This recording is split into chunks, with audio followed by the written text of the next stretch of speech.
हरे कृष्णा। आज की भगवत गीता क्लास में आप सबका हार्दिक स्वागत है। आज हम पढ़ेंगे भगवत गीता अध्याय 2, श्लोक संख्या 47।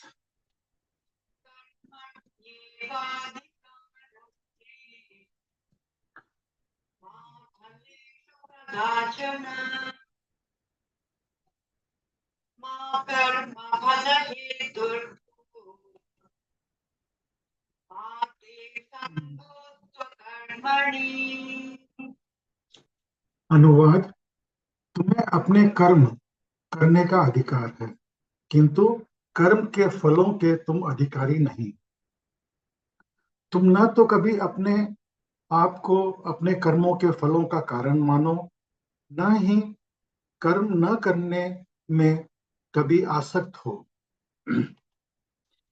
ये जो श्लोक है, ये महाभारत की कृपा से बहुत से लोगों को याद है। और लोग बाग इसका गलत मतलब समझते हैं और सही अर्थ समझ नहीं पाते। तो यहाँ पे भगवान इस श्लोक को किस तरह से बोल रहे हैं, उसको ध्यान से सुनने की जरूरत है। वो बोल रहे हैं कि तुमको अपना कर्म करने का अधिकार है और तुमको करना भी पड़ेगा। ऐसा नहीं है कि तुम कर्म करने से बच सकते हो। तुमको कर्म करने का अधिकार है और करना भी पड़ेगा, किंतु कर्म के फलों के तुम अधिकारी नहीं हो। ये क्या बात हुई? लोग बाग बोलते हैं भाई हम कर्म करते हैं तो हमको फल मिलना चाहिए, राइट। लेकिन अभी इसका एक एग्जाम्पल से है, मैं आपको समझाता हूँ कि एक बच्चा एग्जाम दे रहा है। तो एग्जाम वो दे रहा है, उसको मार्क्स मिलना चाहिए। तो मार्क्स कौन देगा? वो बच्चा खुद ही ले लेगा? नहीं नहीं, मैं ये मार्किंग से खुश नहीं हूँ। मार्क्स तो टीचर देगा। जो टीचर मार्क्स देगा वही उस बच्चे को एक्सेप्ट करना पड़ेगा। तो यहाँ पे भगवान यही समझा रहे हैं कि कर्म करने का अधिकार है तुमको, लेकिन उसका फल जो मार्क्स है वो मैं दूंगा। और तुम न तो कर्मों में अपने आप को उसका कारण मानो और न ही उसमें करने में आसक्त हो। लोग बाग ये बोल सकते हैं कि भाई अगर मेरे को मार्क्स मेरे मन के मुताबिक नहीं मिले तो मैं एग्जाम ही क्यों दूं? अरे भाई, तुमको एग्जाम देना पड़ेगा, तभी तो तुम अगले आगे वाले स्टैंडर्ड में जाओगे, नहीं तो कैसे पास होगे? तुमको अपना कर्म तो करना ही पड़ेगा। लेकिन तुम अच्छे से पढ़ाई करोगे, अच्छे से एग्जाम लिखोगे, तब जाकर के तुम्हारे को अच्छे नंबर मिलेंगे। तुम उससे आसक्त मत हो कि नहीं नहीं मेरे को तो फर्स्ट ही आना है। नहीं, इसको एक दूसरे एग्जाम्पल से समझाता हूँ। एक युवा स्त्री थी, अभी उसको माँ बनने की इच्छा थी। अब वो क्या करेगी? वो विवाह करेगी। विवाह करेगी तो अब वो विवाह करके तुरंत ये नहीं बोल सकती मेरे को तो अभी बच्चा चाहिए अभी।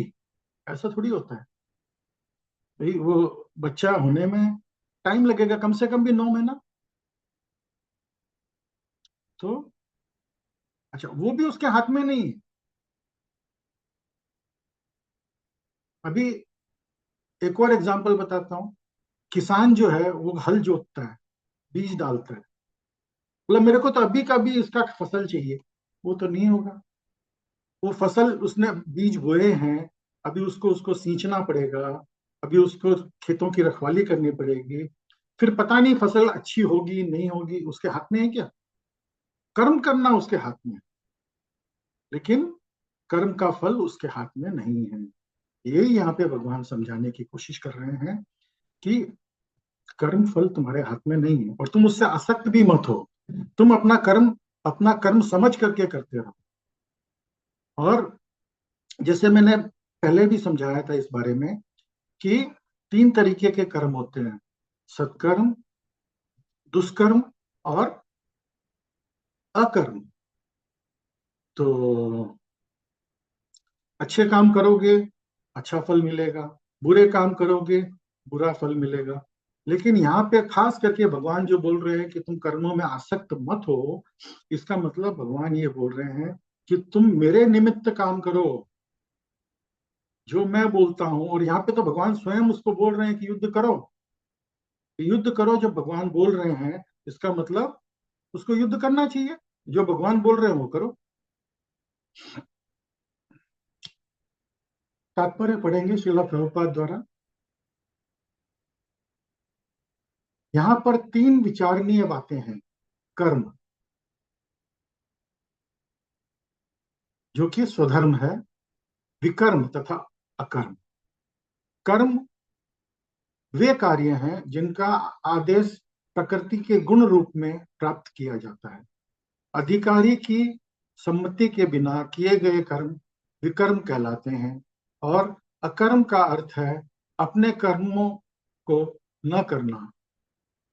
भगवान ने अर्जुन को उपदेश दिया कि वह निष्क्रिय ना हो, किंतु फल के प्रति आसक्त हुए बिना अपने कर्म करें।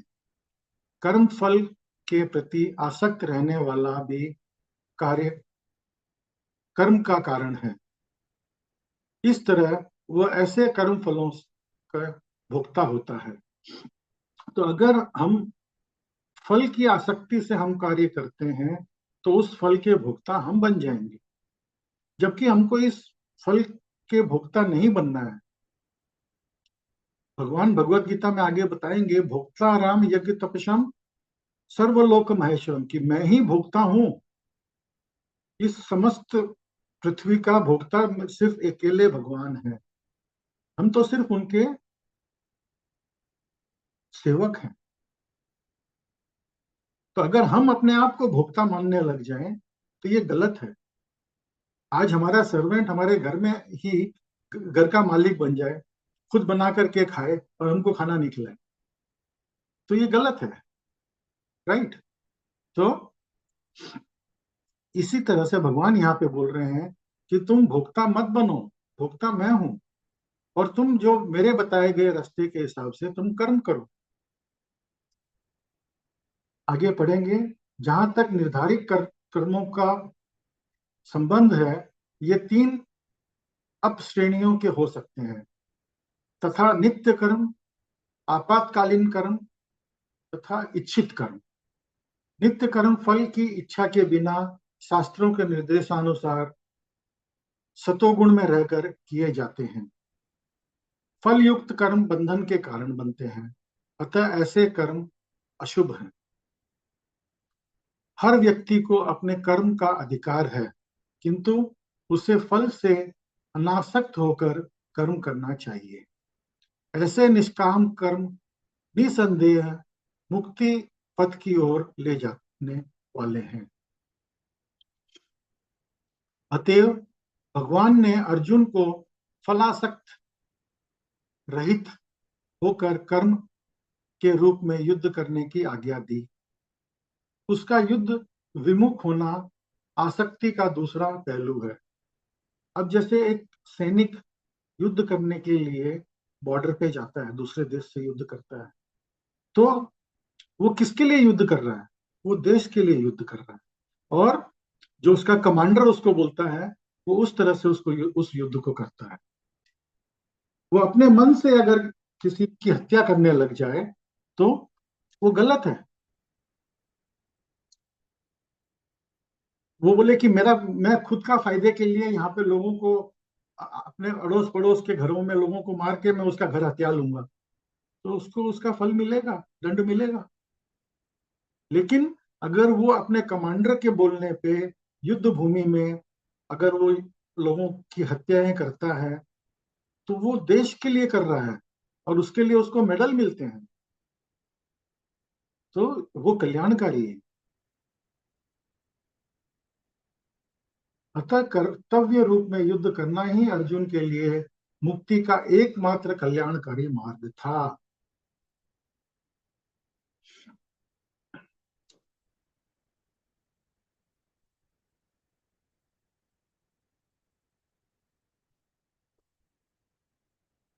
अगला श्लोक पढ़ेंगे।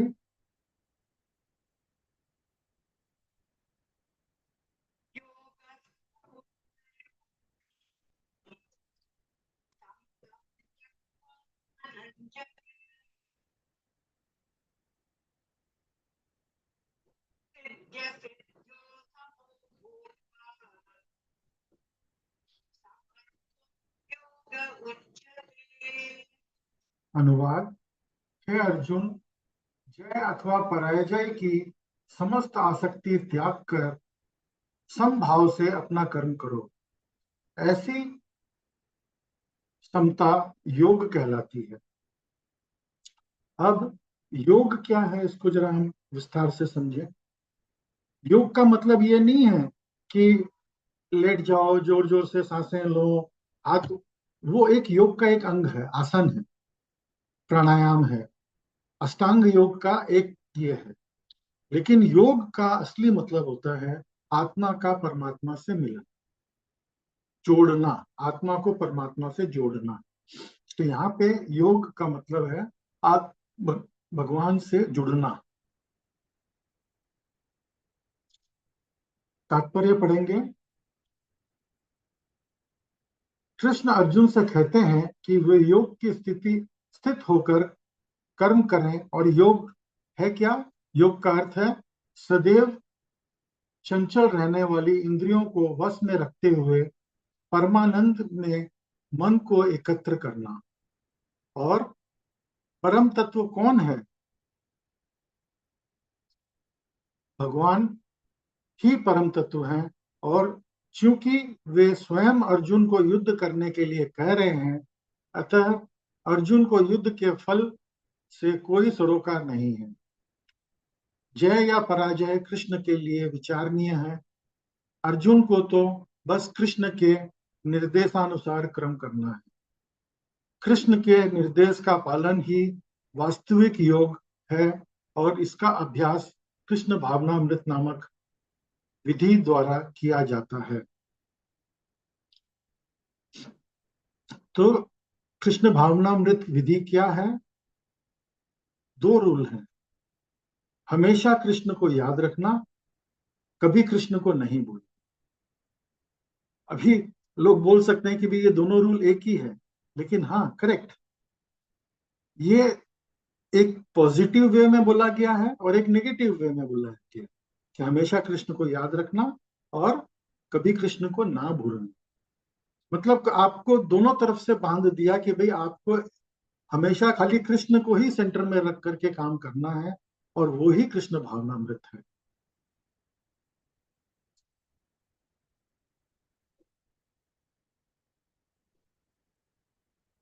अर्जुन क्षत्रिय है, अतः वह वर्णाश्रम धर्म का अनुयायी है।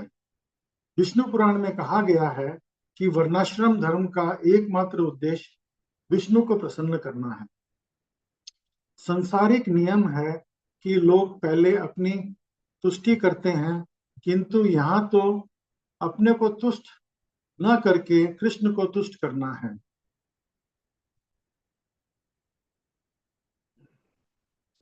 अतः कृष्ण को तुष्ट किए बिना कोई वर्णाश्रम धर्म का पालन कभी नहीं कर सकता। यहाँ पर परोक्ष रूप से अर्जुन को कृष्ण द्वारा बताई गई विधि के अनुसार कर्म करने का निर्देश है।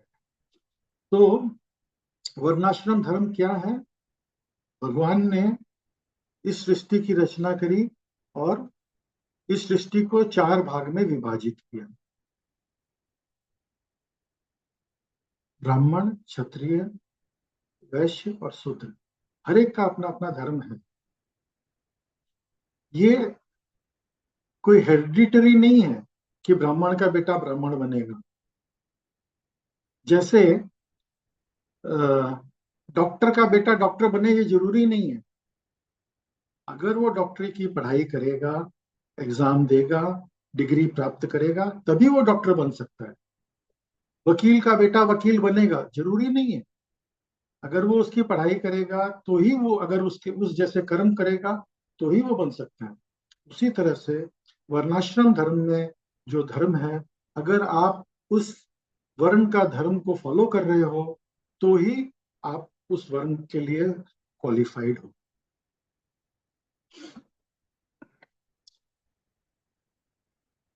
अभी ब्राह्मण जो है, ब्रह्म जानाति ब्राह्मण सो ब्राह्मण। तो जो इस ब्रह्म को जो जानता है वही ब्राह्मण है। ये नहीं कि जन्म से वो ब्राह्मण परिवार में पैदा हुआ तो वो ब्राह्मण हो गया, नहीं, गलत है। अगर वो उसने वेदांत की पढ़ाई नहीं की, अगर उसने भगवत की पढ़ाई नहीं की, तो वो ब्राह्मण नहीं बन सकता। अगर वो पूजा पाठ अपने सठ कर्म निपुणो ब्रह्म, तो ब्राह्मण जो है वो 6 कर्म करते हैं। क्या करते हैं? पठन पाठन यजन याजन, ये 6 तरीके के कर्म करते हैं। अगर वो ये कर्म नहीं करेंगे तो वो ब्राह्मण नहीं कहलाते। आजकल लोग अरे तो मैं तो ब्राह्मण का बेटा हूं तो ब्राह्मण, ये गलत है। भगवान ने ऐसा नहीं कहा। तो अभी हमारे शरीर में चेतना दौड़ रही है, इसीलिए हमको जरा सा कोई टच भी करता है तो हमको महसूस होता है कि किसी ने हमको टच किया। हवा भी स्पर्श करती है तो हमको महसूस होती है कि हवा ने स्पर्श किया। लेकिन अगर हमारा शरीर छूट जाता है, जब हमारी मृत्यु हो जाती है, जब इस शरीर में से आत्मा चली जाती है, तो कोई इस शरीर के टुकड़े भी कर दे, हमको महसूस नहीं होता। क्यों? क्योंकि आत्मा ने उस शरीर को छोड़ दिया है। तो ब्रह्म जान, हमारी आत्मा को भगवान से जोड़ना है, न कि शरीर को। शरीर तो सिर्फ एक माध्यम है।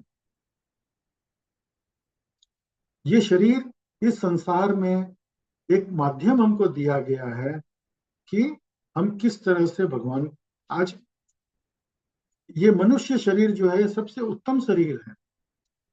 ये इस शरीर में ही हम भगवत प्राप्ति कर सकते हैं। आज कोई हाथी, चीता, शेर, बड़े बड़े जानवर, ऊंट, क्या ये भगवान प्राप्ति कर सकते हैं? नहीं। क्यों?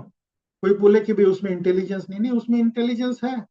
आज कुत्ता जो है सूंघ करके एक जगह से दूसरी जगह पहुंच जाता है, अपने मालिक के पास पहुंच जाता है, बहुत इंटेलिजेंट है।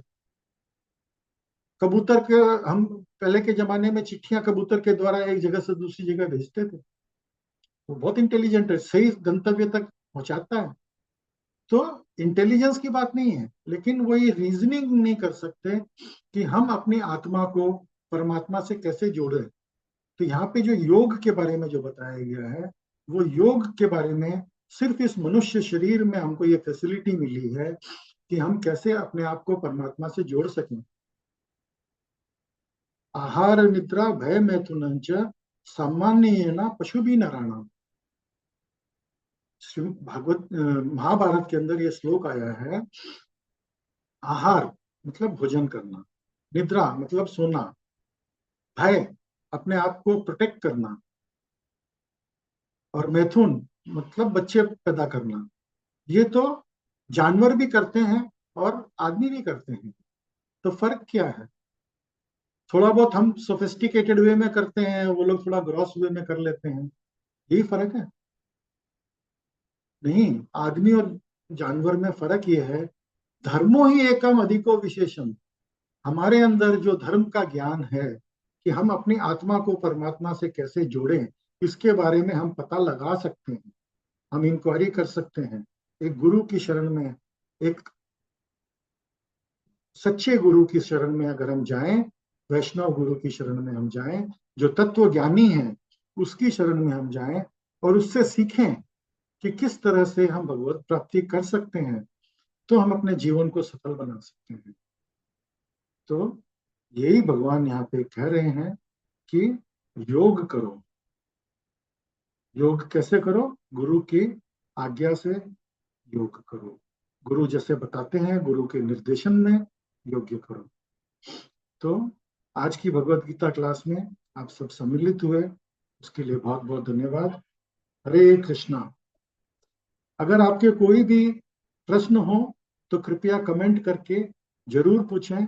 आप अगली क्लास में उसका जवाब जरूर दिया जाए।